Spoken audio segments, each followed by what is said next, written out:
Povo de Deus, a paz de Cristo seja sobre a sua vida. Eu sou Luiz Henrique, estamos aí no nosso canal Cordeiro e Leão por Luiz Henrique. Você pode ir lá para curtir, comentar, compartilhar e se inscrever. Você já parou para pensar que as circunstâncias podem nos mover tanto positivamente quanto negativamente? É sobre isso que eu quero falar brevemente essa noite, essa tarde, essa manhã, no momento que você estiver vendo esse vídeo. O título que eu dei para esse pequeno vídeo é Não Culpe as Circunstâncias. Então fica comigo para nos próximos minutos a gente meditar sobre esse tema. Solta a vinheta.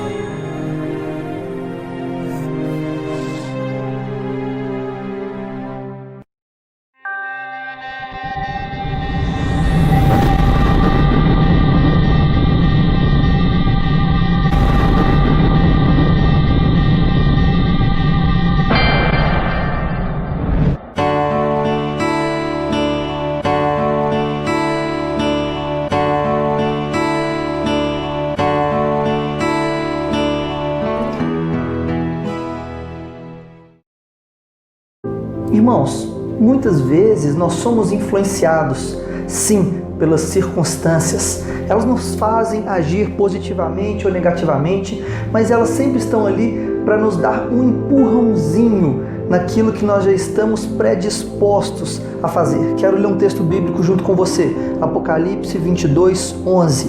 Ora, quem é injusto, continue na injustiça. Quem é mundano, continue na impureza. Mas quem é justo, firme-se na prática da justiça. E quem é santo, continue a buscar santificação. É aquilo que já está dentro de nós. Como a palavra de Deus fala, a boca fala do que o coração está cheio. Aquilo que já está lá dentro da gente vai se manifestar dependendo da situação e da circunstância.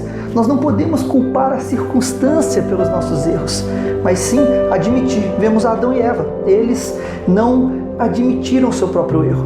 Em vista do pecado, Adão colocou a culpa em Eva. Ele falou com Deus: foi a mulher que o Senhor me deu que me fez pecar. E Eva também, a circunstância levou ela ao pecado e ela não se dobrou. Ela disse: foi a cobra que o Senhor criou que me convenceu. Então, a culpa é de quem do pecado? É do meu marido? É da minha mulher? É da cobra? É do fruto que era gostoso demais? Então, não é a culpa da circunstância. Quem pecou foi Adão e foi Eva. É uma característica nossa, eu quero trazer isso pra gente. Muitas vezes nós não conseguimos ter a humildade de admitir nossos erros, nos arrependermos, voltarmos para o caminho e continuamos pecando. Aquele que peca, peque mais, como lemos agora. Aquele que se santifique mais.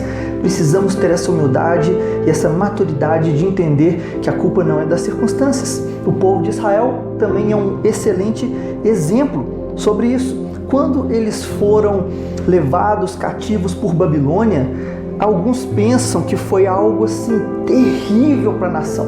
Comparamos com o que a gente conhece sobre escravidão, que é o povo africano, que foi levado tanto aqui para o Brasil quanto para outros lugares para ser escravos, tirado da sua pátria, com muita violência, trabalhando 24 horas debaixo de chicotada, sem nenhuma condição de vida, apanhando, sendo subjugados e até morrer. Não é bem assim que acontecia na Ásia, lá há 5.000, 3.000 anos atrás. Não era desse jeito que acontecia. O povo babilônico leva Judá e ali o povo, eles têm até uma boa experiência. Deixa eu te explicar, para não ficar parecendo algo fantasioso. Começa entendendo que o povo já estava afastado de Deus. O povo não queria Deus. Foi por isso que eles foram levados, por consequência de um afastamento geral da pessoa de Deus. Eles não queriam Deus, estavam afastados, longe dos caminhos, não queriam saber da palavra. Então, eles foram levados da sua própria nação, do templo de Deus. Não sentiram tanta saudade. Quando chegaram lá, é a cidade mais maravilhosa da sua época. Babilônia, um local lindo, com palácio, com jardins, algo tão maravilhoso.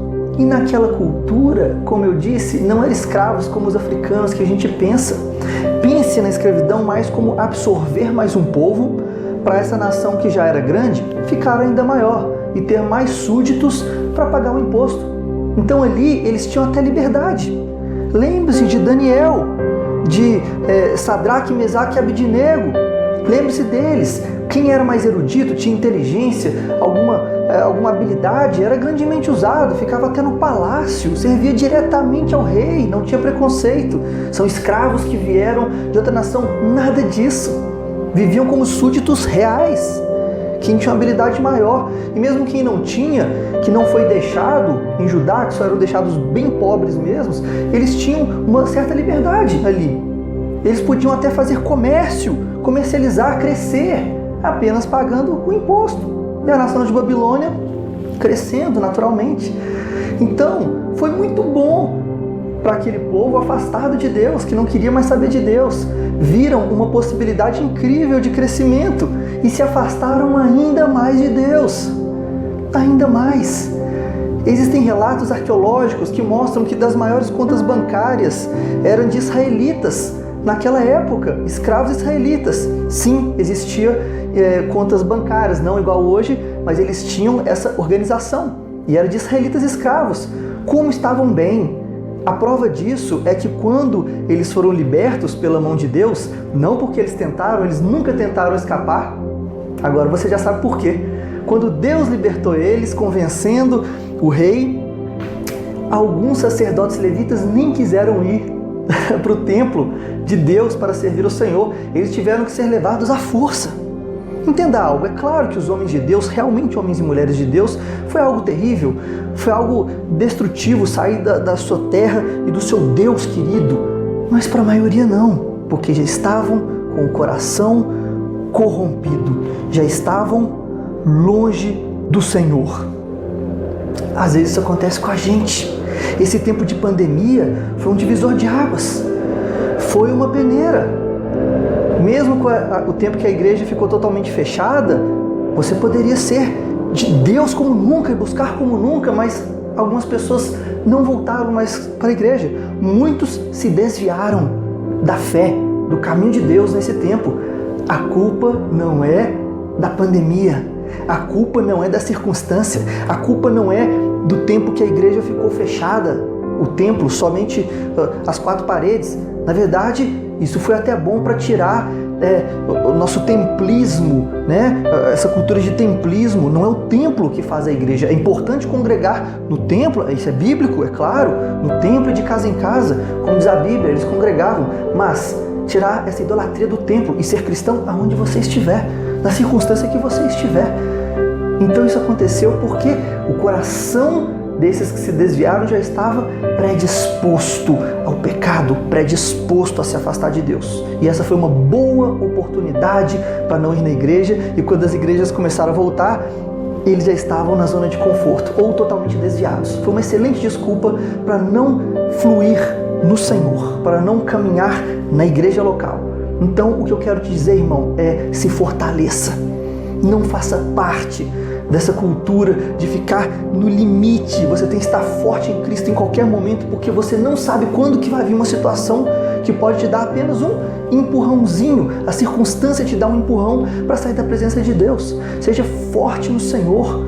Busque o Senhor fervorosamente. Enche o seu coração dele e vamos nos arrepender se em algum momento nós pecamos, nós erramos e colocamos a culpa nos outros ou na circunstância. Sejamos fortes no Senhor, firmes, não como Adão e Eva, culpando uns aos outros, não como o povo de Israel, que se aproveitou da situação para ficar longe de Deus. Sejamos o povo que se aproxima de Deus, que conhece o Senhor e quer prosseguir em conhecê-lo. Que Deus te abençoe com essa palavra, meu irmão, minha irmã, em nome de Jesus.